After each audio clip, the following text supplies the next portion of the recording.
What's up, former party people? This is Jerry, you know, the one who actually combs his hair on the A is for Alcoholic podcast. Now, if you're finding value in listening to the AIFA podcast every week and you want to support sharing it with others, we invite you to become a sustaining monthly or per show contributor. Go to patreon.com/AIFA. It's super easy and it only takes a quick moment. It's about as easy as buying one of those pre-cooked space chickens from the grocery store, taking it outside, giving it a big old kiss, and kicking it into traffic.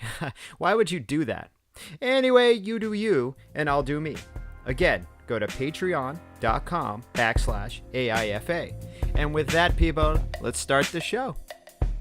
A is for Alcoholic is a program about recovery. My name is John, and I'm an alcoholic. And my name is Jerry, and I'm an alcoholic. Join us as we go through the alphabet of alcoholism, one letter at a time. Welcome, everybody, back. Welcome to the A is for Alcoholic podcast. Yeah. We're here. We're recording a couple of days later than we normally do. Not that that matters to you listening. Yeah, they're going to be like, damn, this isn't a Monday. I can feel it. It's a Wednesday. It's a Fuck Wednesday. those guys. Jerry's been moving. And Yeah. we're going to talk a little bit about that later. Yeah. But first, I wanted to tell you about our sponsors. And as always, Green Camel Press is one of our sponsors, our presenting sponsor. And Green Camel Press, I just finished a stop motion music video for a guy. Oh yeah. I haven't put it out there yet, but I'm really excited to do the finishing touches, and I'm working on some of the titles and lettering and stuff like that. But if you're interested in helping to promote this podcast, I would suggest you go check out greencamelpress.com. Check out our videos, maybe get yourself a digital doodle, get yourself a t-shirt. It helps us continue doing the things that we love to do and that you love listening to. Right. We also have the Gluten is Not Your Problem podcast, which is funny stories from Walter's strange and sordid childhood, adulthood, and beyond. We did this last one. We talked about restaurant trends that need to end. I don't know if anybody out there has ever seen you go there and you get a lime or a lemon and it's kind of brown and old and nobody can seem to chop fresh fruit these days. Why is everybody keeping shrimp tails on their shrimp? Like if you're getting like a shrimp scampi in the noodles, right? And then you got to get through the fucking who wants the tail? Why do I have to put my finger into a pasta dish? This is Walter's shit right here. Yeah. So, why are these limes brown? He's like a little Andy Rooney, dude. Like, and that's a throwback. If you know that, then you are of our age group or older. He is the Andy Rooney of podcasts. Yes, he really is. Why do these shrimp have tails? Why, John? Why? Pretty it's useless. It's useless. So we talk a lot about different food stuff and just ramble and rant, and it's a lot of fun. I'm impressed that he's stuck with it for so long. I mean, eventually you think at this point, he's like, why are we doing this podcast? Why? That'll be our next episode. Why? No, he's got more stuff. He was telling me, he's like, I want to talk about my family's road trip to the Grand Canyon. Holy shit. And dude. About how his uncle pulled a knife on him one time. I don't know. He didn't tell me the whole story, but apparently these things happened, and it's like he's got all of these fascinating stories, and it's like, what? Your uncle pulled a knife on you? I was like, just save it. I want the fresh take. The fresh take in front of the microphone. And lastly, I just started another podcast for our, I don't know, P is for Podcast Network, or I don't know what we're calling it, but that's good. With my girlfriend called Rashida and John. It's on Spotify right now. And it chronicles our current, not just weight loss, but like our struggles with healthy living and eating and exercise and because you've known me for 20 plus years and you have seen me at 300 pounds in like 99, 2000, and I see pictures and I'm just like, I can't believe it, at this point. Yeah. But I've always been, I've been hovering at 250, 270, and so her and I both have very different ways of, not only are we an interracial couple, but we have very different ways of going about it, and just wanted to kind of talk about the during process. There's always the before and the after picture. And so I think our first episode is called the during picture, and it's kind of that idea about, well, there's so much in between that nobody ever talks about, and I think it's really the important little minutia that get us there every single day, rather than just, look at me, I used to be like this a year ago. Yeah. Because if somebody met you today, they wouldn't know, like some of those pictures you put on Instagram. Yeah. The one with the douchebag lamp shade. Dude, I remember that. Yeah, that was at the Dirty 30 house. Yeah. So go check out that podcast, Rashida and John. Go check out the podcast. Gluten is not your problem if you want some laughs. And go to greencamelpress.com. And Dude, I also what? Whenever you say that you've only mentioned a couple times. Whenever you say you and Rashida are an interracial couple, I always think you're like a couple that's into racing. Like you're like a couple that runs. That was sitting in my brain, and I needed to get that shit out. Yeah, I was. It's it's me funny. and my old lady like to run.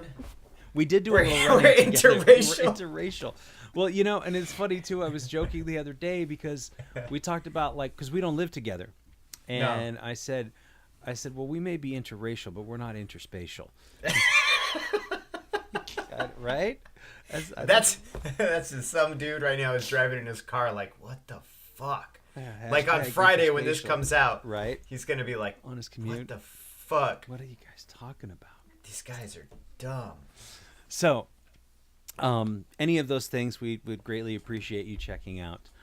I want to also, before we get into the meat of it, we had I want to do a little listener mailbag. Yeah, do it. So this is from, I just got this last week, a couple days ago, from Tyler in Texas. And he says, hey, I just wanted to say I'm a big fan of the show and have listened to every episode you guys have released to date. I've been sober almost 9 months now, thanks to my program and your podcast. Your stories and interviews continue to give inspiration. I was wondering what other podcasts you guys listen to and recommend, recovery-related or otherwise. And he says, thank you, Tyler, in Texas. Oh, and then I forgot, Jerry, you'll love this. He ends it with a quote. It says, you do you, and I'll do me. I stole that from someone else, though. Which is your quote from from the little chicken bumper. Hey, you do you, and I'll do me. So I would say recovery podcasts that are good. I think that we both agree would be Sobercast is good if you want to AA speaker meetings. AA speaker That's meetings. Sobercast. Yeah, they're good though. There's some really good ones on there. I think the Rich Roll podcast for me, he has really great guests that are not just about, he does a lot of health and wellness, but he talks a great deal about sobriety. And in fact, the one that's out right now deals around sobriety and alcoholism. Yeah. We just started it. What other podcast do I listen to? I do, This Naked Mind is really good. This Naked Mind, Annie Grace, she wrote a book by the same name, and her podcasts are super quick. So if you're looking for something 10, 15 minutes, and she'll usually get a letter from somebody and answer that letter. So that's always a good one. Any other ones related to? I have. There's one I listen to every once in a while called Recovered. Recovered podcast, but I also believe those are speaker meetings too. Excuse me. That just cut that. Okay. Or leave it in. That's part of the podcast. I've been drinking Diet Cokes all day. I listen to. But as far as recovery ones, that's all I really. There's This Naked Mind, Sobercast, and the Recovered one. Yeah. Russell Brand is another good one. He's got under the skin. He does some pretty heady interviews with, astrophysicists. He did one with David Lynch, which was very strange, about transcendental meditation. Wow. Yeah. And then I listen to 20,000 Hertz. I listen to 99% Invisible, so about sound design and about design. I listen. Those are awesome. Those are really, really fun. I listened to one called The End of the World with Josh Clark, which is really cool, about the end of the world and robots and aliens and space stuff. And so there's a few. another recovery one that's cool is called Radio Rehab with Dana Keys, and I interviewed her for this one. Interviewed so her. I'm sorry. You know what? I'm gonna subscribe to that one, right? Yeah. Well, when we're done with this, yeah. Yeah. So I'm sorry, I forgot about that one. Damn, way to drop the ball, dude. You got to right. edit that one in first. Once you cut out that cherry Coke burp. Mm-hmm. So there's a few. Yeah. And I just want to say thank you, Tyler. Yeah. I listened to The Dollop is good. Mm-hmm. That's a history podcast. The Daily Zeitgeist is one I've been listening to lately. That's really good. Pod Save America. That's a political one. Hold on. I've got a couple more. Let me do this. Yeah. Case Files, a true crime one I listen to. Last Podcast on the Left is probably one of my favorites. I listen to that one like consistently all the time. That's a true crime. They're kind of gross, but I love it. Mm-hmm. And have you ever heard of the Album Club? Yeah, that's a great one. Yeah, that's a great one. That's a music one, but yeah, it's pretty much how I roll. And Books Closed. There's a tattoo podcast I listen to called Books Closed. Okay. That I try not to listen to too much because listening to tattooing when I'm not tattooing is like going to work. Yeah, especially when you've been working for 20 years, you're like, okay, yeah, cool. Oh, and then the Mental Illness Happy Hour is another good one. Oh, that's who is that? It's a comedian, and I don't remember his name. Yeah. His name's Paul Gilmartin. Yeah, I've heard of that one. Yes. So he's a very interesting, sort of weird and funny and serious and inquisitive dude, and so I like his stuff too. Mm-hmm. And then I also wanted to say that we have one new patron on Patreon by the name of Jordan. Ding, so what's up, Jordan? I just want to say thank you very much for that. We appreciate it. Grateful, happy. Thank you guys. Every little bit counts. Hell yeah, you're dope, Jordan. You're the dopest in the 80s hip hop way, like New Jack City. Mm-hmm. If anybody knows about that, then you probably know about King Andy of New York Rooney. with Christopher Walken. It's just Andy Rooney and Chris Walken in King of New York. That's gonna be our new two-man play. Yeah. Dude, as long as I get to do Walken. You can do Walken. I'll be Andy Rooney. Yeah. What's up with these shrimp tails? What's up with these shrimp? I'm just like, So getting to the meat of this recovery sandwich, big stack of pastrami. I wanted to talk about unpacking. U is for unpacking your issues. Mm-hmm. And I feel like quitting drinking is, well, I was reading This Naked Mind this morning, and one of the things I love about it is that she just lays out, like, here's the bad things about alcohol. Why, if we look at it in a different way, you start to realize it has no bearing or has no helpful purpose in my life.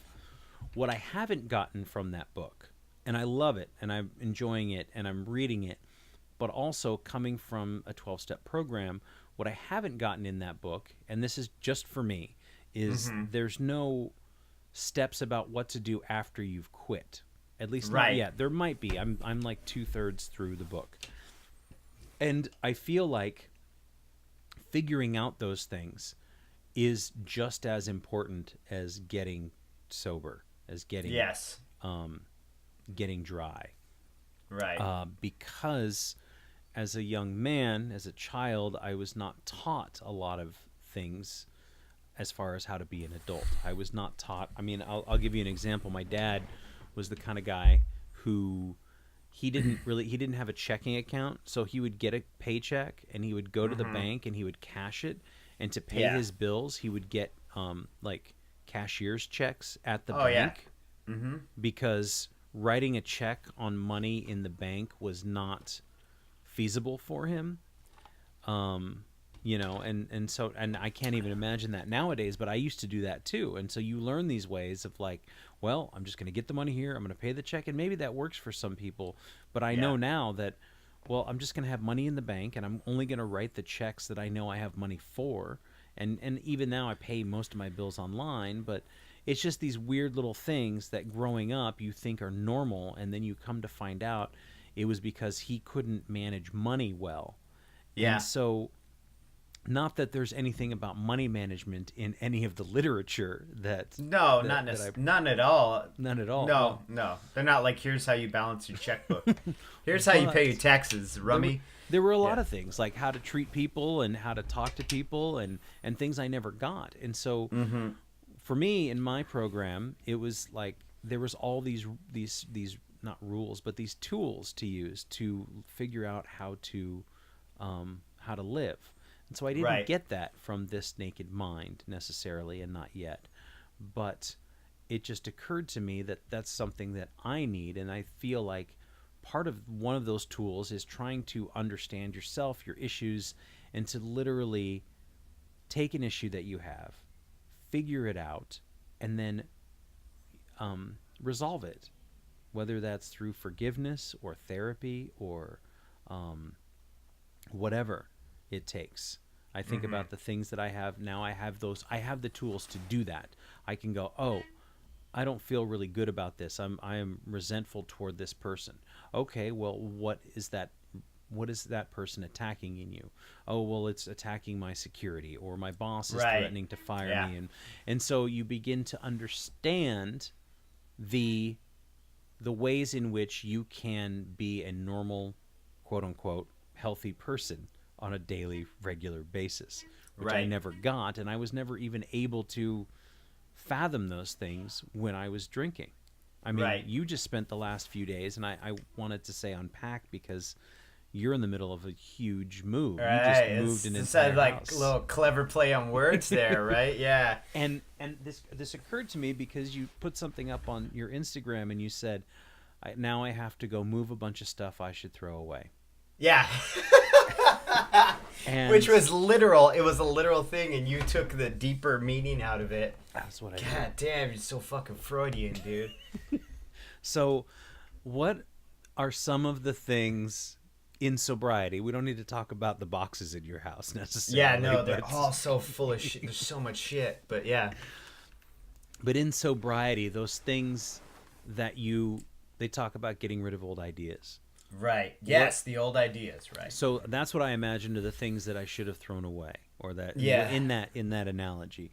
What are some of the old ideas or issues that you had? I mean, anger, I think, was one of yours. Yes. Rage. Yeah, I'm still angry, though, and I still get moments of rage, but that's okay, though. That's part of being a human being. Right. Yeah, and you can't just discard all of that. It's funny you ask, John. It's... You know what? And it may seem like a weird answer, but I've had these like realizations lately, which are really funny. Like, just occurred to me within the past few weeks, especially during this process of moving. My wife always, because I've been real stressed and I've been taking it out on her, and I'm not trying to. It's just it's my normal fallback. My default position is to like push it all out, And she keeps she's very forgiving, and she's always like, well. Jerry, this is a really stressful time. This is just as stressful as getting divorced. It's on that list, It's pretty far down on the list, as far as there's a name on the list of all these stressors in life, the biggest stressors, but it's on there, and moving's one of them. And I've been thinking about a lot of that shit lately. And I feel like during my drinking, and even up until, I don't know, just recently until I realized it, I used to think that the world was against me. And I know you know me really well, so it was always like, fuck the world, kind of like, I'm going to punch the world in the face. I mean, how many poems did I write where I was like, I'm going to punch the world in the face, I'm pretty sure you had a hat where you peeled the brim up and you had written the thing, FTW. FTW, right, which is that classic tattoo shit, But yeah, it's not for the win, it's fuck the world, son. And I always felt like everything was conspiring against me. Like I was this like little... juicy little chewy little nougat center of the universe, and everything was all working just to work against me. Like I was that important, that everything worked to impede my progress as a person, and I had to really take myself out of that ego. And that, once again, that goes into that like inventory process, it kind of checks your ego. Because a lot of it is all fear-based and shit. I mean, a lot of mine was, like, really fear-based. And a lot of, like, comparative kind of jealousy shit. But I think I got rid of that. I've been getting rid of that idea. And there's other things too. I'm in the same boat as you. Like, I didn't learn a lot as a kid. My old man wasn't around. He was always working. He was either drunk or working. And then my mom was like 17 when I was born. She didn't know anything herself, so she could only teach me what she learned, which she was from a family of alcoholics. So all they taught her was was the survival tactics. That was it. Base survival. That was it. Just survival and anger. So that's kind of how we grew up. And I think when I am in situations where I just don't have to merely survive, I feel really uncomfortable.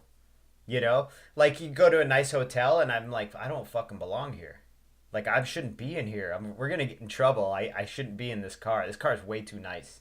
I should be just surviving because that's all I deserve. I mean, that's another thing I had to deal with and unpack. I had another one, and I completely spaced it. It'll probably come right in the middle of you talking, and I'll just self-worth is huge. It's a huge one, right? Yeah, so that is a huge one. You know what it was? Here's the other thing I've come to the realization of lately, too, and I was talking to a really close friend about a person we both know who, I mean, I'm not here to diagnose anyone, but this person drinks alcoholically. And to me, as an outsider, and once again, it's not for me to diagnose anyone. I'm not saying anyone's anything. I just say, well, this person has a problem with it. It's affecting their life in a negative way, but it's obviously not negative enough for them to want to make a change. And this person was telling me, well, I just would love to figure out why this person drinks. Why? Why did you drink? And I literally was like, because I was awake. Do you know what I'm saying? Like, because I was awake and that was what I did. It wasn't about oh man, I lost all my money, or my wife's leaving me, or my daughter won't talk to me, or my fucking parents fucked me up, or I got bullied every day, or do you know what I'm saying? I was just awake, man. So it could be a beautiful fucking day and man, it's time to drink. It's gorgeous out. Let's go outside and pound fucking 40s, Or it could be a shitty fucking day and I'd be fighting with my ex-girlfriend. I'd be like, let's drink whiskey, So it was just being awake. And I've realized that recently too, That I can sit here and tell you all about the psychology of it, but we all have psychology. We've all been fucked up. I haven't met anybody who hasn't been hurt badly enough that they carry it around, And when I do meet that person that day, I'm gonna capture them and fucking figure out where their magic comes from. There's no linear cause and effect for me. Word. Yes. And what I'm hearing from you is that idea of, well, if I do this, then I'll drink. If if this is happening, because it was always it wasn't something that happened because of something else. It was the thing that was going to happen regardless. So finding something to justify it was always what I was seeking. So I was going to drink anyway. So whether good, bad, neutral, whatever, I need to find something to justify it. Pressing that button. Yeah. That's got to be difficult for somebody who doesn't understand it, Well, yeah, because I think we watch a lot of movies and we read a lot of books, and there's always a reason. There's always a reason, like Mel Gibson in Lethal Weapon is all fucked up because his wife got drowned by South Africans or whatever. You know what I'm saying? Like, there's always a reason, and sometimes there is no reason. It just is. Like, I just was conscious, and I knew that at some point I was going to drink because I was just awake, and that's what I did. I wasn't thinking it consciously then. I mean, in hindsight. So that was another thing I think I unpacked. I mean, a lot of the negative shit I unpacked, and some of it I haven't thrown away yet. Maybe I'm just holding it. Sometimes I feel like I'm just walking around holding it in my hand, getting ready to toss it, but I can't find a garbage can. Do you know what I mean? Like, you're at a wedding holding a plate for hors d'oeuvres, and they didn't have garbage cans, so you just walk around holding a stupid plate with all the shrimp tails on it. Exactly. You know what I mean? And so I'm looking for a place to put it, maybe, because it's rude to just drop it on the ground. So some of these things I hold on to, not because they're precious, but just because I don't know where to put them yet. And some things I do hold on to because they're precious. Like the anger is a weird one, man, because the anger is always giving me power, and I need to sit down with a therapist one day and be like, why do I hold this power? It's useless power. Beating someone's face in is a useless power to have. It's a shitty superpower, dude. Right. I just beat someone's face, and in books and movies, of course, once again, you win the day. You punch the bully in the face, and everyone cheers, and the pretty girl kisses you, and But in real life, you punch the bully in the face and let's say you knock him out, he's gonna wake up eventually and kick your fucking head in. Do you know what I mean? Like they never like, you won this time. No, it's like, oh, you're walking home from school alone. Good, I'm gonna break your fucking arm. I know because it's happened. No one broke my arm, but I've gotten jumped for doing shit. And so I think the rage is useless. It's sometimes it may be helpful, but it's just very rarely do you rarely. Are you able to control it and harness it in a way that is ultimately constructive and positive? Right, like just anger paint, like just paint dance, just in my garage, just painting and dancing out of anger. I think if I had to like defend my family, I would grab those resources of rage, those stores of rage, and go ham on somebody. But hey, nah, man, it's just Do you think, hey guys, if I put up a Patreon goal, do you think we can raise some money to see if we can get Jerry to do the angry paint dance? I'll do it, man. I will too. It'll be to something weird too. It'll be weird. It'll be the same one that what's his name? Kevin Bacon was fight dancing to in Footloose. Yes. I think it was like I Need a Hero or some shit. Yeah. Get that Patreon funders together. It'll get weird, man. The rage paint. Rage paint.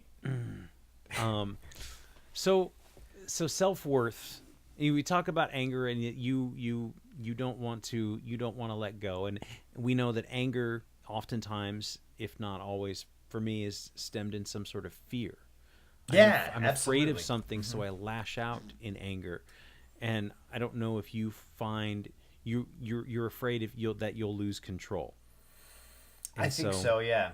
You know what's really funny, and now that you bring it up and I hear you talk about anger, in all the years I drank with you, I would never call you an angry drunk. It was very rare that you got, and when you did get angry, it was like scary. It was scary, but it was also funny because we couldn't tell if you were really angry or not. Like we're like, is he being sincere? Or is this part of the act? Oh, he just kicked that windshield in. I think he's being very sincere right now, Whereas I always defaulted to that curmudgeonly being put out kind of low-lying seething. It was always kind of there.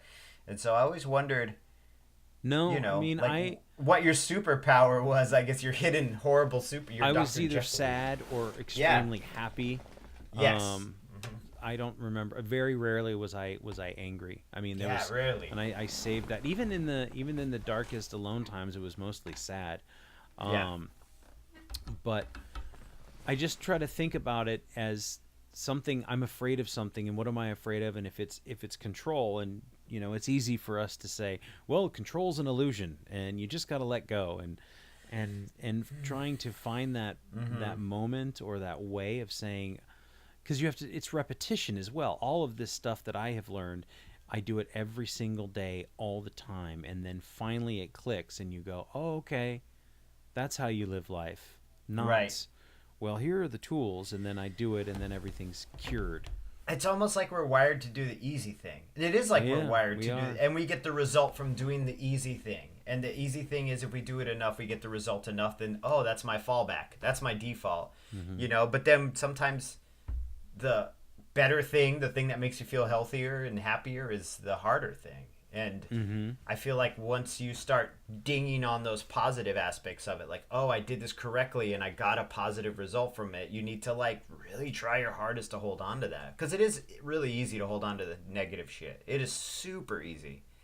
How many reviews we go through, or Yelp reviews I'd go through for the tattoo shop, or maybe even the podcast, and people are like, well, this guy was rude, or these two guys talk about the same thing over and over again, and that's the one you don't remember. It's hard, you know what I mean? With tattooing, it's harder. Actually, in the recovery aspect of my life, it's a lot easier for me to think of the positive things. That's the one aspect of my life where the positive things actually shine brighter than the negative things.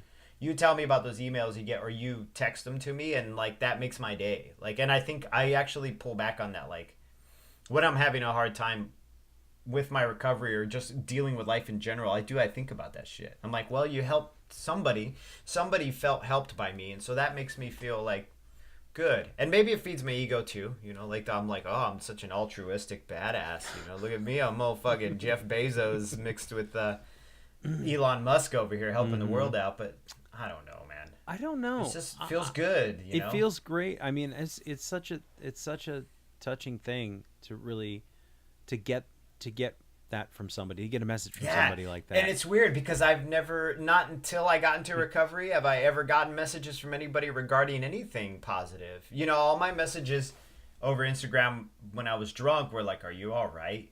You know what I mean? Or like, too. "Are you sure? Are you okay?" Like, "Are you gonna fucking kill yourself?" You know, or over Facebook, my dad would just text me like question marks. Mm-hmm. Like there would, you know, I'd write some quote from a song that was really dark and sinister. I remember writing it from At the Bottom of Everything. Do you know that Conor Oberst song? No. It's a fucking great song. It's still listened to this day. I can't sing it all the way through because I start crying because it's such a pretty song. But anyway, there's a line in it about his mother watering plants and his dad loading his gun and talking about death, bringing him back to God or something. And it was just this really profound thing to me. And so I wrote it on Facebook at 4:38 a.m. Mm-hmm. Fucking bourbon brained. And yeah, the next day my dad's just like 8 question marks was just his reply. Mm-hmm. Right? So now I write these things I feel sincerely, like on Instagram, and I try not to use Instagram too much lately because it just bums me out. But I feel like if I write these, I just write things that I'm really feeling in my heart, and then people will write me back and be like, "That's a good perspective." Just a positive. I get positive feedback from it that isn't insincere, because I don't care about the insincere feedback. Like, you can tell me whatever, like, "Oh, this tattoo's great," or "Oh, you look good," or whatever, and those things feel good, but they're short. They're like really short-lived. It's like eating Hershey's Kisses, you know, like, this is short. Mm-hmm. A lot of calories for nothing. Well, and I think that getting the positive feedback in this particular way, for me, and in the aspect of recovery, is it's sincere because I don't feel like anybody's asking anything from me, and I'm so used to being in that sort of defensive, scared survival mode where if somebody's being kind to me, I gotta, like, I look them side of my eye, like, what do you want and what are you looking for and what is your game? And I've been like trained and taught to look out for everybody all the time because they are going to take it from you, whatever it is. And this whole this feeling of scarcity and lack, and then I look around now and I go, there's nothing lacking. I have everything I need. When I start thinking about, well, if only I didn't have to do this, and if only I didn't have to do that, and what if, what would you do if you had $1 million, John? And if I only had $1 million, I wouldn't have to worry about anything. And Right. if I had $1 million, I'd have to. There still would be things there would be different things. There would be certain things that would be taken away, but I would still have to worry about problems, shit. Yeah. You'd be trading up for better problems, but Maybe there'd still be problems. There'd still be problems, but I don't, in the aspect of recovery. Yeah. I talked to this woman last night about it, and she's a comedian down in L.A., and we had a great conversation.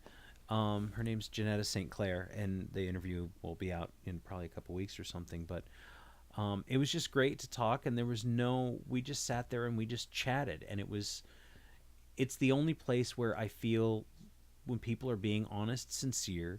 It's also the only place for somebody to be like, yeah, I haven't, I lost my kids for 9 years, or they'll say some fucked up shit to you first thing in the morning. Shit. Yeah, you're like, oh, fuck. I was just saying, hello, how are you? They're like, well, I'm having a real tough day, fucking whatever, so on and so forth. And but it's the only place where it feels honest and sincere, and it's truthful. Yeah. So it's really great to be able to talk to people about it and to be able to hear from people that some guy says he's 9 months sober. It's like, I remember being 9 months sober and wondering if I was going to make it a year. Yeah. And now it's coming up on 4 and 5 years, Yeah. So I think that has recovery in that aspect as far as given me more self-worth. It certainly feeds the ego, I think, to a certain extent, but I also know a little bit more about checking my ego and knowing when that's not it's not a good thing, and knowing when it happens and going, well, slow down, this is not about you. Yeah. And just being able to it's the only genuine place in my life. When I go to work, it's not genuine. When I have business and stuff like that, it very rarely is it genuine. Is it? And you mean just the whole experience of being in recovery? Being in recovery, talking to other people, doing this with you. When I think about our friendship beforehand, I don't feel like we weren't close, but we were always trying to squeeze something out of a situation, not necessarily directly from you, but it was always like, well, blah blah blah, such and such has got money, and who's got this, and we can get drinks, and there was always manipulation. There was always some kind of manipulation, and even in my mind, like, okay, well, what can I get from Jerry? And I bet he'll do this tattoo, and if I just kind of like let it slide, and like he stayed at my house, and he came up for a visit, and all this stuff, and like, you know, I won't have to pay him for it. And so these thoughts go through my head, and whether or not you were interested in charging me for a tattoo is beside the point. But no, that was always I wouldn't charge you for a tattoo I did drunk in your living room on your couch. No, I don't think I did. I think you bought me a hamburger for it or something. You let me drink out of that bucket under the fucking kitchen table. That was my payment. It was that weird grog bucket that you're like, oh, this won an award at a drink party, and I'm like, what award did they give you? Are you sure? It just wasn't like a note that said "go home." Yeah. It was from a cocktail competition I did, and so I had a 5-gallon bucket half full of this like boozy cocktail, and we would just dip our glasses in it. Yeah. And I thought, the worst Christmas party ever, right? It's and like we just thought dipping we were your living. glasses in a We were punch like, "This bowl. is amazing, man! The bucket underneath the kitchen table. This is awesome." I was just Jerry, like, tattoo free. my leg. Do this complicated tattoo on my leg. I'm like, I can't even pronounce the word complicated. Let's do it. So there was always a level of manipulation that I don't feel. Yes, now. absolutely. It was, you know what? It was a lot of like, what can we get from each other? There was a lot of like, how can we make each other laugh too? I mean, but it was sincere, but with conditions, you know? Yeah. It was as sincere as you can get when you share a hard drunk cry with someone. Do you know what I mean? And drunk tears are weird, man. Drunk tears are not, I wouldn't say they're insincere, but they definitely don't carry the same weight as just stone cold sober fucking tear, you know? Like, those emotions come padded. They're very padded. And so we shared a lot during those years, and we got really close, but a lot of it was like us making each other laugh. Dude, my kid, kind of related, unrelated, has gotten into The Simpsons. And so I have the third, fourth, fifth, sixth, and 4 through 8. I have all those seasons of The Simpsons, and we don't have cable anymore because we moved, and I'm like, we're getting rid of cable. We don't need it. We just need the internet. And so I turned it on one day, and she's hooked now. And, like, it just reminds me of, like, us and our relationship was, like, through The Smiths and The Simpsons, pretty much. Yeah. And then even Megan was like, oh, your dad made me watch so many. He used to tape them off the TV on a VCR and cut all the commercials out. And it's just I'm walking down that lane seeing the old jokes there, you know, from the times I was drinking too. And that's how dated we are, right? Like 5th season of Simpsons is when I was getting loaded, you know, like already. Dude. But yeah, just who shot Mr. Burns? You know what I'm saying? And my daughter sincerely was like, who shot him? And I'm like, well, keep watching, just keep watching. You don't have to wait 3 months. Yeah. Not like I did. So when we talk, when I ask, you know, what do I ask you for? I'm like, hey, can you do this little thing, or can you do this thing? And we're talking about artwork and right. And I was like, yeah, I got you. Hold on. And then I do it. And you do it, and you know, but you're always upfront with me. You're like, well, I'm fucking busy, and honestly, I'm not busy, and I'd like to keep it that way. So I'll get around to it maybe. And I'm like, that's fine. It's you. I'm asking you to do free artwork, which is not something that I don't ask you lightly, and I understand that it's like, now, I'm going to give you a homework assignment and you're not going to get paid. Like, I could be playing video games, dude. So I could be playing, not now, but eventually when I get everything set up, it's going to get wild in this house. And self-worth doesn't necessarily, it shouldn't for me come from other people's praise or adulation. Or is everything all right over there? Yeah, I saw something. I picked it up. I didn't know what it was. I dropped a penny, so that'll be on the podcast. But, you know, because self-worth, I need to find it within. So how do I find these things within? Well, I get up in the morning and I write in my notebook. And you write it out. I write it out every single day. And I end it with, I love you. I've been doing that for, I don't know, like 6 or 9 months or something now. Yeah. And I just scribble, I love you. And, you know, I don't even go back and read it, but it's just something that I write. And the whole idea of like things like exercise and eating better and these things that have, and I'll give you an example. I've hurt my foot and I haven't been able to do any sort of exercise. And so I've been just kind of like feeling cooped up and I can't really get out there and I want to move and I can't move because I'll hurt myself and so on and so forth. And it's affected me a lot more than I thought. And so I went to the drugstore today, and I was getting like dryer sheets and ibuprofen and something else, like the stuff you get at the drugstore. And I was walking by, and there was this big bag, and it said the sharing size, a big bag of peanut M&Ms. And in my mind, it's like, hello, darkness, my old friends. Oh, yeah.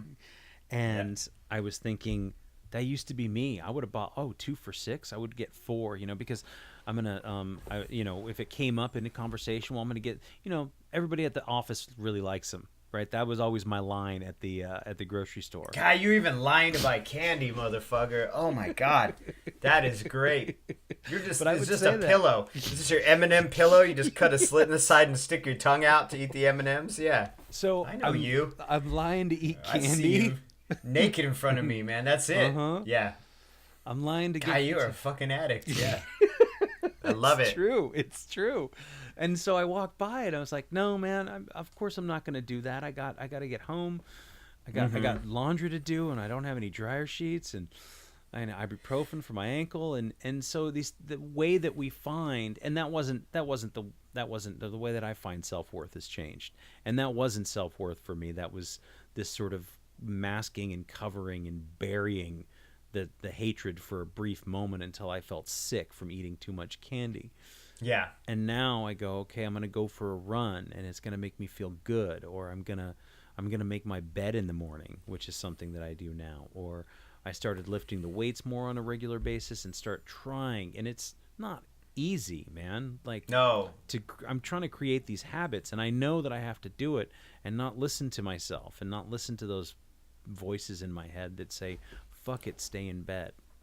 Right. Open that M&M pillow. Mm-hmm. You there. Sent me yes. memory foam. Memory foam pillow, the marshmallow. Yeah, M&M pillow. It's a bag of marshmallows. Mm-hmm. Yeah. Dude, I talked about the ice cream too. So that was my thing. And it just blows me away. And you sent me that song, and I never really listened to too much Kendrick Lamar. I think I tried to listen to the Butterfly album and how you gotta start with Good Kid, Mad City. It's such a dope album. Right. Anyway, go ahead. And you sent me that song the whole gist of the song is I love myself. Yeah. And I remember you telling me, like, I really like myself, and this is whenever, a year or so ago. It was a while ago, yeah. And you're saying, I don't know if I love myself yet, but I really like myself more. And yeah. And it was shocking to hear that from you. Yeah. Because I have known you for so long to be so self-loathing in active alcoholism. Yeah. I fucking hated that guy. Right? I did. I mean, I really did. Yeah. And what are the things that you do now to find self-worth in yourself? It's weird, man, because it comes to self-worth in myself. Yeah. Just edit that out too, man. We'll just Philip DeFranco. Just quick. We don't even breathe. Bam, just bam, bam. Bam, bam. But bam, bam. But I work out. I take care of myself. I try to work out every day. It's not, and it wasn't a quick thing. It's always so slow. That's the one thing about recovery, right? That they I think they don't portray very well in media, is that they always make it out like, oh, he's 30 days sober. He's got it figured out. And the guy just comes out like Robert Downey Jr. Like, I'm not falling asleep in strangers' houses anymore. I got it. I'm Iron Man now. It took him a while. It takes all of us a while. It takes a long time. And it came on very slowly for me to even fucking look at myself in a mirror without hating myself. But I take care of myself now. I regard myself more. I advocate for myself more. Those things that give me self-worth is I look at my wife and my daughter. I mean, it's so funny that my family is this big thing now. I mean, it always has been. In the core base of me, I always knew, like, I need to help out and be part of this and be active in this. But more so even now, like, they provide me, maybe it's selfish, they provide me the ton of self-worth. Like, I look at my daughter and her sense of humor and I'm like, damn, I did that. I mean, of course she's doing it herself too, but she's picking up from my cues, or I look at my wife and I see her strength and I'm like, man, like, that's rad. I can feed off of that and use that strength and that ambition of hers, to kind of nurture me as a person, But it's a weird question for me to answer because it's not. I don't think of it consciously like I'm doing this for my self-worth. Do you know what I'm saying? But even looking at we were talking earlier about losing weight and like having that, still carrying that dysmorphia of looking at yourself differently than you are, because your brain projects the image of what you think you are instead of what you actually are. It's like hearing your own voice.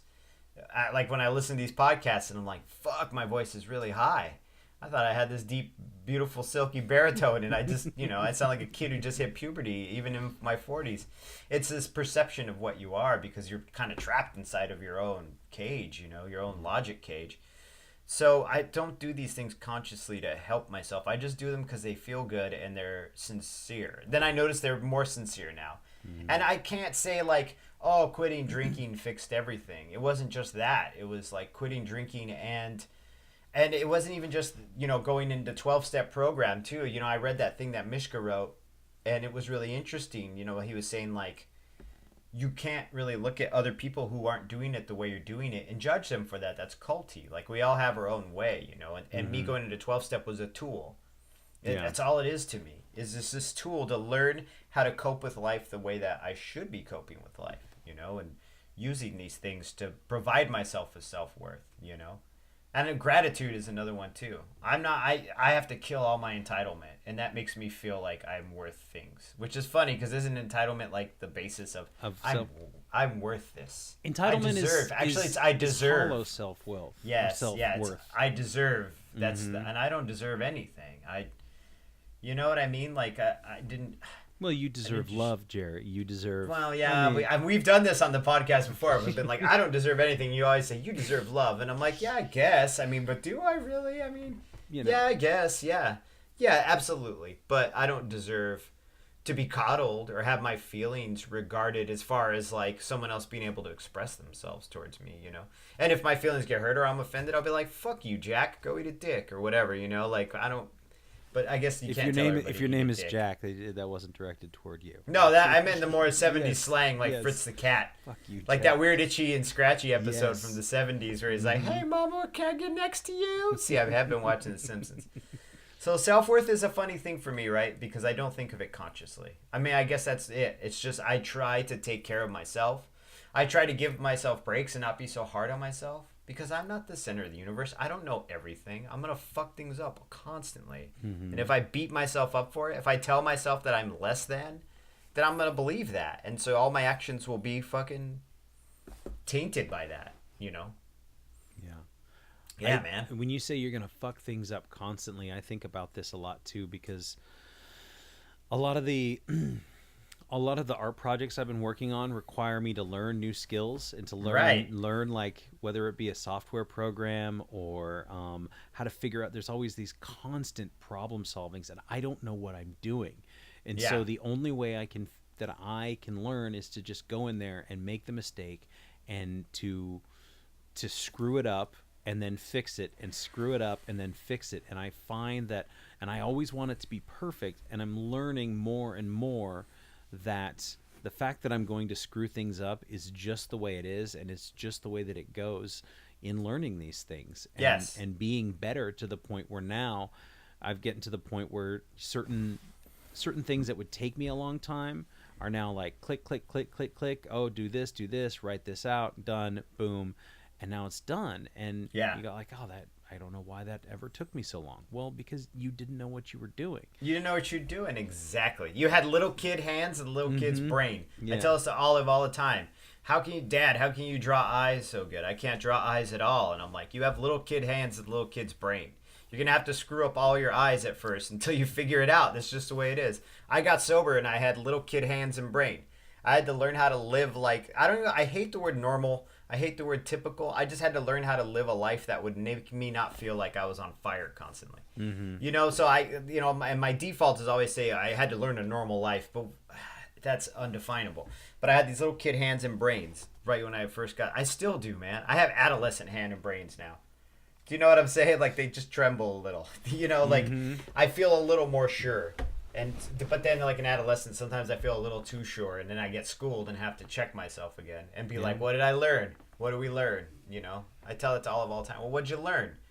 You know, you learn that it's gonna take you a while to learn how to draw an eye. You just won't figure it out overnight. Just like it's gonna take me a little while to fucking pay taxes or whatever it is an adult is supposed to do. You know, or fucking not snap at everyone. You know. Yes, which I love doing, man. It's I love the idea of the little kid's hands and the little kid's eyes, and it's just that's it's just a sign of my inexperience. It's not anything else. Yeah. Mm-hmm. And inexperience is not something that I it's not a defect. No. Because over time then you gain experience. Mm-hmm. Yeah. And so that's made it a lot easier. What? Go ahead. No, well, being inexperienced gives you the potential to learn experience. Now, if you've already learned that experience, you keep making that same mistake and you haven't learned, you know what I mean? That's a whole different, I don't know what that word is, but when they say, oh, that person's inexperienced, it's not negative necessarily because that person has the potential to learn from that experience, to learn the experience, you know? Which I think... deep, man. Which relating that to being inexperienced in recovery, because even at this point... at me coming on 4 years, I would still call it very much, there's a lot of inexperience because... Word, yeah. Because I didn't plow right through my program, and there's still things that I, deal with that are unresolved with my father that for whatever reason I just kind of, throw in the back in the closet and box it up in my brain and don't think about it, and, things that I just don't want to think about. And... Right. I suppose at a certain point I will have to, or I mean, I guess I never will have to, but I now know that when I have dealt with issues in the past, I have felt better. So if I continue to hit that roadblock, it's like, well, do you want to feel better? And if I don't, then I guess I won't. But I feel like at some point I will want to feel even better and go, wow, I want to know the full potential of my ability to be happy and healthy and all that stuff. So, which if you had known me 5 years ago, you'd be like, who the fuck is this guy? This wild, sweaty man in a wife beater just sweating through a suit. Mm-hmm. Yeah, that was the old John. Every time I drew you, you were sweating. No, I was very sweaty. It was very big and very sweaty. It was always hot. I was sweaty too. That's why. That's why I drew you sweaty, because I was sweaty too. So game recognized game, dude. So being inexperienced in sobriety and in recovery, it doesn't mean that I was bad at it. It doesn't mean that I was not going to be able to be better at it. It doesn't mean that life wasn't going to get better. It just meant that I was at a certain step. And the thing I also, when I listen to other people and I meet people who are in their 60s who just got sober, and one guy that I know tells a story about how he was in a he had gotten sober, and he was going to talk to a group of juvenile delinquents and people, and I don't remember the institution that he was going to, but these kids were all very young. Some of them in their early 20s, and they were all sitting around, and he was sharing his story about how he got sober, and he was like 66 years old or something. And the young kid at 22 is like, Jesus, why did you get sober? You were so close to dying anyway. You might as well just... and it got a big laugh. But the kid at 22 is still thinking like drinking is the way to go. Yeah. Being hammered all the time is the way to go. Why waste getting sober if you're already old and it's already over? And the gentleman who was telling me this story, you just see this. I've never seen somebody who 3 years on is still in this big pink cloud, and he's just he loves it, and he's like, I don't plan on this stopping. I'm not gonna stop it. I'm gonna keep doing the things that make me elated to be sober and be here and be joyous and be free. And if I keep doing those things, then it's not going to stop, and it hasn't. And so I'm confident that even at 66, he's not going to stop being excited to be sober. And I don't plan on stopping to try and understand and learn, and mine is much more analytical and wanting to be suspicious and investigative, you know. Of course, yeah. Mm-hmm. But every day it's like, this feels good. Taking care of myself, holding myself accountable for things, and mm-hmm. you know, what was the word you used? Just caring for yourself. Yeah. And I've never done that before. Nah. I've done the opposite. Yeah. You like beat yourself up every day. It was like boxing match, you know, mm-hmm. but except you rolled in with a tire iron, you know. I did the same thing. Just taking care of myself, like getting up early. Like, and you don't have to get up early. You don't have to do anything I do. I love getting up early. Even if I'm alone, I'm completely alone. My wife doesn't even get up till about 6:30. I get up at like 5:40, 6 a.m., and I'll just sit out there with a cup of coffee. Like, I used to watch the news, right? And just, what's the weather going to be like today? I'm 44. That's interesting to me. Do you know what I'm saying? Like, but it's nice. It's nice to be out there in the quiet in the world before the world wakes up. I love it. And that's what when I wrote graffiti in my teens, that was one of my favorite things, is to be out there at 4 a.m. writing graffiti, because the world there was nothing. It was just, it's all mine right now. And so I feel like that now in a positive way. I'm not destroying people's shit. You know, I'm just out there having a cup of coffee or whatever. It's those little things that make you feel good that aren't gonna fuck your life up. Like, it's funny because today I always tell my counter guy, I'm like, go to the store and get me a tall boy, and he always gets me a tall can of Coke Zero, which is bad for me. It's like you and your M&Ms, right? Like, I'll drink like 3 Coke Zeros in a day on a bad day. I'm like, crack it open and drink. It's like my replacement, you know. So I'm always like, yo, Seth, go get me a tall boy, and he always laughs and he brings me back this giant. It's like a 16-ounce Coke Zero. And then the other day, or today, he's like, yo, I can go get you a tall boy, a Modelo if you want one. And I'm like, I can't drink Modelos. And he's like, why? And I'm like, because I fuck my life up every time I drink them. And then he started, because he knows how I am, you know, like, it comes up in conversation. Like, yeah, I'm a fucking raging alcoholic, dude. That's why I don't drink, because I'm a fucking shit show when I do, you know. But that conversation between us back and forth was just so funny, because he's like, I'm like, I can't drink those. You know, like, at this point, it's not even like this fucking dramatic thing, you know, to me anymore. And I still have to regard it very carefully. But in my mind now, it's like, I can't do that because I fuck everything up when I do that. So I need to shelve that shit and learn how to live life without depending on that shit. Depending on it, bro. Yeah, right. Using it as the crutch in the corner. The crutch in the corner, like my old man says, right? I mean, even that brings new meaning to me, you know, even just right now, in context now, I'm like, oh, right, exactly, that crutch, you're depending on it. Do you know, like, yeah. You've talked about dealing with depression in the past. Do you find it to be something that still plagues you? Yes and daily? No, right? So it's no, yes and no. It's really weird. I have a depressive attitude at times, and I will get depressed, but not for as long as periods of times as when I drank. And I really do think it was a chemical. It was more of a body chemical thing. This is me playing like fucking, you know, a doctor. I don't know. Sure. I'd have to go to a doctor, but I mean, I was how you diagnosed feel. with it. Yeah, but I feel like when depression does come on, it's usually very short-lived. I mean, it can last from 6 hours to maybe 2 days. Whereas before, I would be depressed for like a month. And it wasn't just like, I'm sad. Oh, I'm sad. You know, like, it was physically, I could feel it. I felt like my body was being poisoned. Like I was being leached. It's the same as when I get really pissed off and I'm really mean to someone. I feel it, like, immediately feel like I'm being poisoned. Like, I feel like it's venom inside of me. And the depression felt like a depressant. Yeah, and so I think not only quitting drinking, but taking care of myself more and flooding my brain with better chemicals, you know what I mean? Like, as far as taking care of myself has helped me out a lot.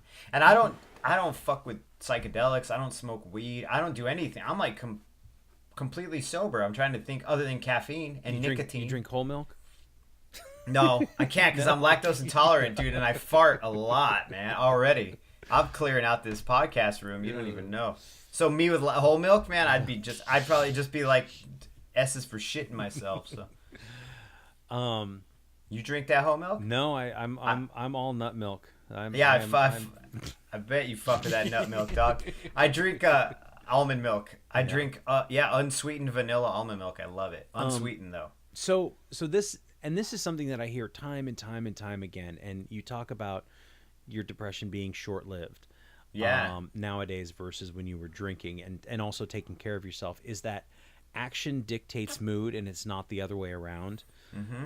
And I found this to be absolutely true, that if I wait for me to get in the mood to get up and go and go for a run or go exercise or do anything, to go even sit in the other room and write, I will never be in the mood.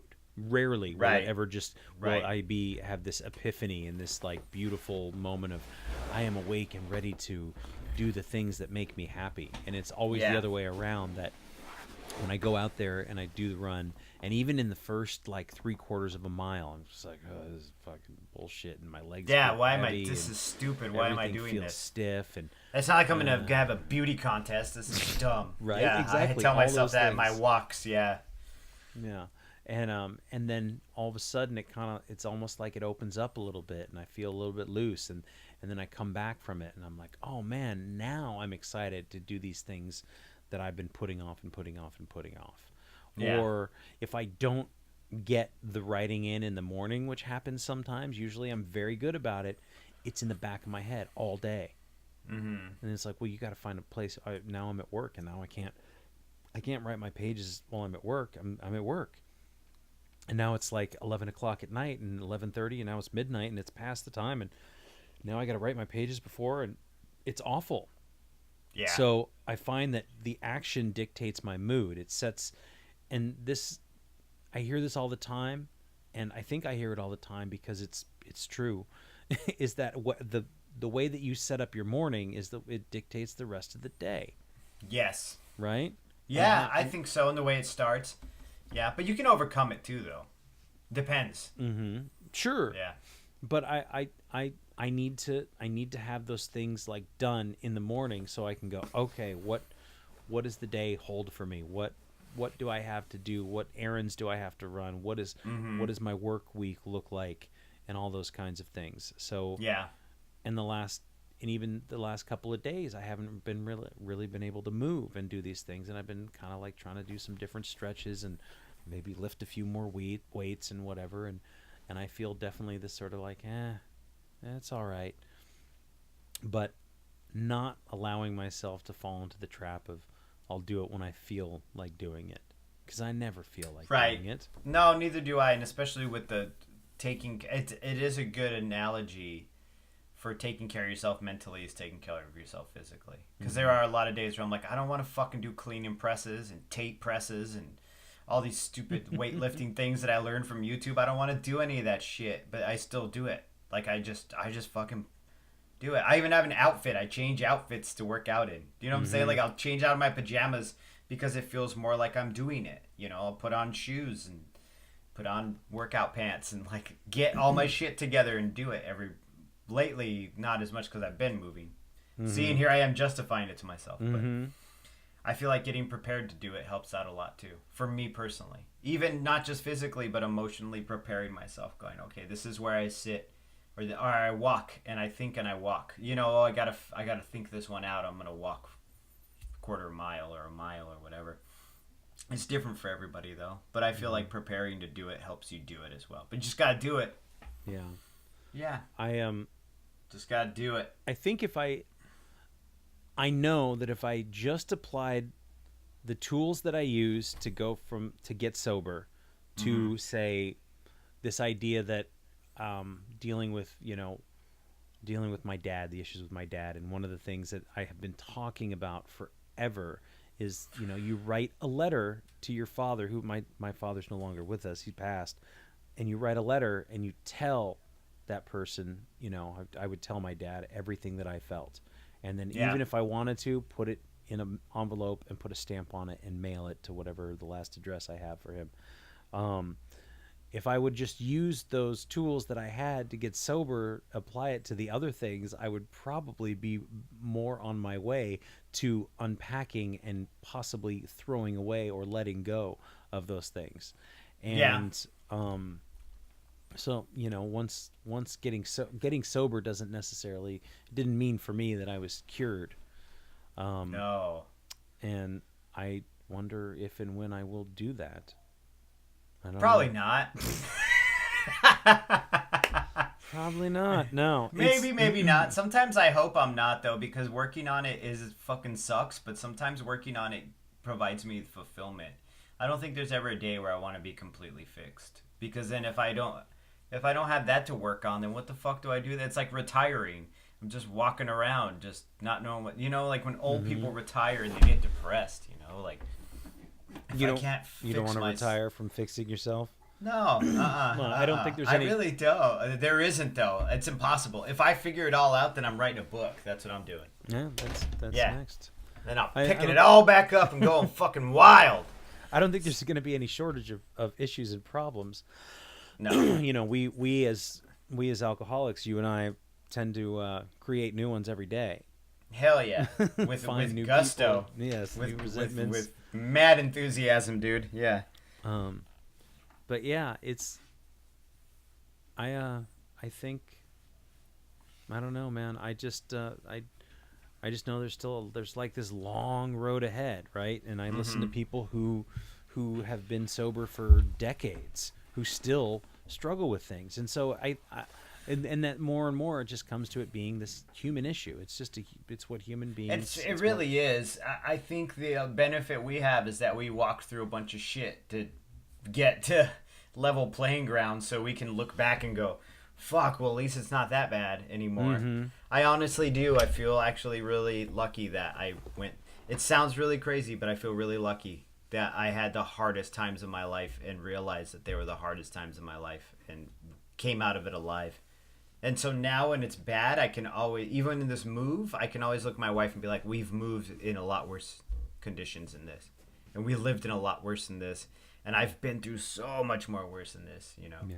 So I can do this. If I can do that, I can do this, It's almost like, I can't think of a good analogy other than it's almost like having leukemia and then coming out of the leukemia and then getting like a splinter in your hand. Right. You're like, well, I fucking straight up had leukemia and I got through that, so I can get through a fish hook through my finger or whatever, So I'm grateful for it. I'm super fucking lucky that I was a giant fucking drunk and I still am. Amen. Except I'm sober. Amen.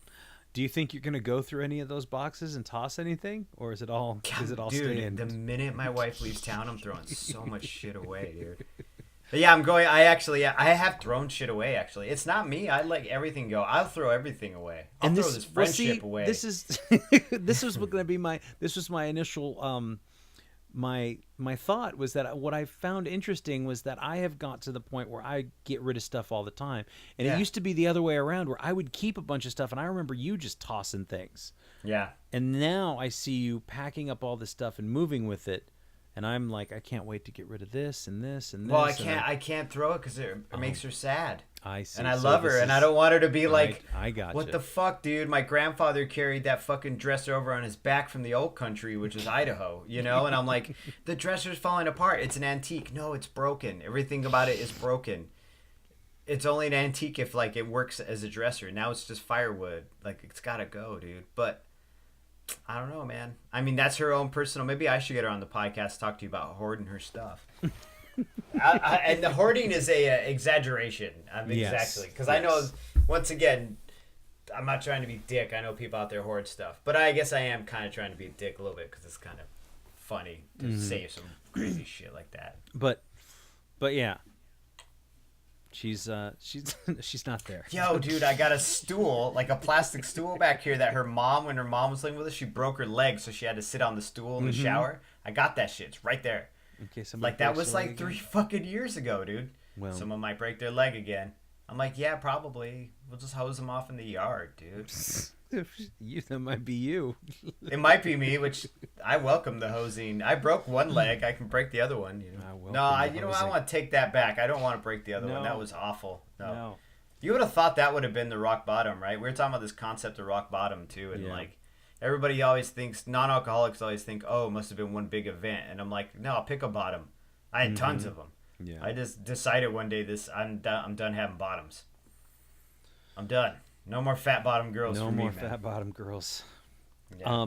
Well, I hope that there's some of those boxes and you're able to let go of some of the things that you have carried around for a very long time. Me too. Both. I'm gonna as soon as I stop this podcast, I'm walking out there and being like, John says we got to get rid of all this shit. Does it spark your joy? Yeah, none of it. I feel no joy in this room right now. Well, I do talking to you, but yes, this is her stuff though. Yeah, well, I'm not asking anybody to throw her stuff away. But. No. Well, we'll do the next one from the garage where it's full of my shit, and I'll be like, "Are you sure? Are you get sure? rid of this mannequin head that you and I found in a dumpster in 1998?" Are you sure? Thanks again for listening. Our music, as always, is by Neglect. You can find more of his stuff at neglect.bandcamp.com. And you can find us on all social media platforms that matter: Instagram, Facebook, and Twitter. And you can reach us at aisforalcoholic@gmail.com. Talk to you later. Yeah.